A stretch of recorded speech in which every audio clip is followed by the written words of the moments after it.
പണം കടത്തിയ സംഭവത്തിൽ ജസ്റ്റിസ് യശ്വന്ത് വർമ്മയുടെ വീട്ടിലെ തീപിടുത്തമുണ്ടായ മുറി ഡൽഹി പോലീസ് സീൽ ചെയ്തു. 2 മണിക്കൂറോളം നീണ്ട പരിശോധനയ്ക്ക് ശേഷമാണ് പോലീസ് സംഘം വീട്ടിൽ നിന്നും മടങ്ങിയത്. ബി ബാലഗോപാൽ വിവരങ്ങൾ നൽകും. ബാലഗോപാൽ, ഇപ്പോൾ വളരെ പ്രധാനപ്പെട്ട ഒരു കാര്യമാണ് സംഭവിച്ചിരിക്കുന്നത്. ഇദ്ദേഹത്തിന്റെ വീട്ടിൽ കൃത്യമായ പരിശോധനയ്ക്ക് സംഘം എത്തിയിരിക്കുകയാണ്. തീപിടുത്തമുണ്ടായ മുറി ഡൽഹി പോലീസ് സീൽ ചെയ്തിരിക്കുകയുമാണ്. അക്ഷയ, ജയലക്ഷ്മി, ഇന്ന് ഉച്ചയ്ക്ക് 2 മണിക്ക് ശേഷമാണ് ഡൽഹി പോലീസിൻ്റെ ഉന്നത ഉദ്യോഗസ്ഥർ ഈ യശ്വന്ത് വർമ്മയുടെ തുഗ്ലക് ക്രസന്റ് റോഡിലുള്ള 30-ാം നമ്പർ വസതിയിൽ എത്തിയത്. ഏതാണ്ട് 2 മണിക്കൂറോളം DCPയുടെ നേതൃത്വത്തിലുള്ള സംഘം ഈ വസതിയിലുണ്ടായിരുന്നു. ഇന്നലെ ഇതേ വസതിയിലെത്തിയാണ് ജസ്റ്റിസ് യശ്വന്ത് വർമ്മയുടെ മൊഴി സുപ്രീം കോടതി ചുമതലപ്പെടുത്തിയിരുന്ന പ്രത്യേക ആഭ്യന്തര അന്വേഷണ സമിതി എടുത്തിരുന്നത്.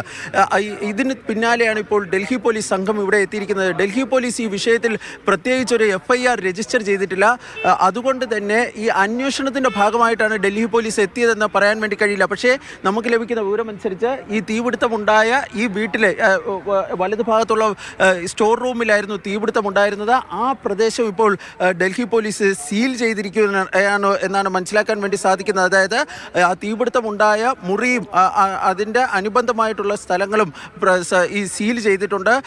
ഈ മുറിയുടെ കൂടുതൽ വീഡിയോ ദൃശ്യങ്ങളും മറ്റും ഇന്ന് ഈ പോലീസ് സംഘം ചിത്രീകരിക്കുകയും ചെയ്തിട്ടുണ്ട്. കാരണം അത് തെളിവ് സമാഹരണത്തിന്റെ ഭാഗമായിട്ടാണ് ഈ പോലീസിന്റെ ഭാഗത്ത് നിന്ന് ഈ വീഡിയോ ദൃശ്യങ്ങൾ ഉൾപ്പെടെ ഒരു പരിശോധനയാണ് ഉണ്ടായത്. അപ്പോൾ പുതുതായിട്ട് എന്തെങ്കിലും അന്വേഷണ സംഘത്തിന് ലഭിക്കാറായിട്ടുണ്ടോ? അതായത് പുതിയൊരു പരിശോധനയിൽ എന്തെങ്കിലും കൂടുതൽ വിവരങ്ങൾ കണ്ടെത്താനായിട്ടുണ്ടോ?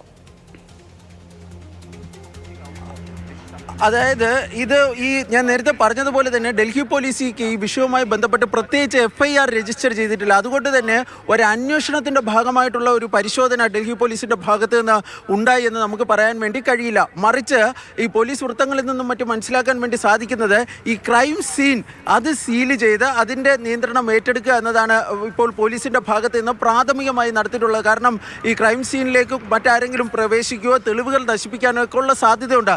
സുപ്രീം കോടതി ആഭ്യന്തര അന്വേഷണ സമിതി അന്വേഷിക്കുന്നതിനാൽ തന്നെ സമാന്തരമായ ഒരു അന്വേഷണം പോലീസിന്റെ ഭാഗത്ത് നിന്ന് ഉണ്ടാകില്ല എന്നാണ് സർക്കാർ വൃത്തങ്ങൾ വ്യക്തമാക്കുന്നത്. അതുകൊണ്ട് തന്നെ ഇത് ഈ അന്വേഷണത്തിന്റെ ഭാഗമായിട്ടല്ല, മറിച്ച് ഈ ക്രൈം സീൻ സീൽ ചെയ്ത് അതിന്റെ നിയന്ത്രണം ഏറ്റെടുക്കുക, അതിന്റെ കൂടുതൽ വീഡിയോ ദൃശ്യങ്ങളും മറ്റും ചിത്രീകരിക്കുക. ഇതാണ് ഈ സന്ദർശനത്തിന്റെ ഉദ്ദേശം, ഈ സംഘം ഇവിടെ എത്തിയതിന്റെ ഉദ്ദേശം എന്നാണ് മനസ്സിലാക്കാൻ വേണ്ടി സാധിക്കുന്നത്. ഈ നടപടികൾ നടക്കുമ്പോൾ സുപ്രീം കോടതിയിലെ ഉന്നത ഉദ്യോഗസ്ഥരും ഈ യശ്വന്ത് വർമ്മയുടെ തുഗ്ലക് ക്രസന്റിലുള്ള ഈ വസതിയിലുണ്ടായിരുന്നു. അതായത് അവരുടെ സാന്നിധ്യത്തിലാണ് പോലീസിന്റെ ഈ നടപടികളെല്ലാം തന്നെ നടന്നിരുന്നത്. നമുക്കറിയാവുന്നതുപോലെ തന്നെ സുപ്രീം കോടതിയുടെ ആഭ്യന്തര അന്വേഷണ സമിതി ഇതുമായി ബന്ധപ്പെട്ട അന്വേഷണം നടത്തുന്നുണ്ട്. ആ അന്വേഷണ സംഘം കഴിഞ്ഞ ദിവസം ഈ വീട്ടിലെത്തി യശ്വന്ത് വർമ്മയുടെ മൊഴിയെടുത്തിരുന്നു. അതുപോലെ തന്നെ ഈ മുറി സന്ദർശിച്ചിരുന്നു. അവരുടെ കൂടി ആവശ്യപ്രകാരമാണ് ഇപ്പോൾ ഈ ക്രൈം സീൻ, അതായത് ഈ തീപിടുത്തമുണ്ടായ മുറി ഇപ്പോൾ സീൽ ചെയ്തിരിക്കുന്നതെന്നാണ് മനസ്സിലാക്കാൻ വേണ്ടി സാധിക്കുന്നത്. അതായത് തീപിടുത്തമുണ്ടായിരിക്കുന്ന മുറി സീൽ ചെയ്തിരിക്കുന്നു. അതിനപ്പുറത്തേക്കൊരു നടപടി പോലീസിന്റെ ഭാഗത്ത് ഉണ്ടാകുന്നില്ല. FIR രജിസ്റ്റർ ചെയ്തിട്ടില്ല. മറ്റു പരിശോധനകളൊന്നും തന്നെ നടന്നിട്ടില്ല എന്നുള്ളതാണ് ഇപ്പോൾ യശ്വന്ത് വർമ്മയുടെ വസതിക്ക് സമീപത്ത് നിന്ന് ബി ബാലഗോപാൽ റിപ്പോർട്ട് ചെയ്യുന്ന വാർത്ത.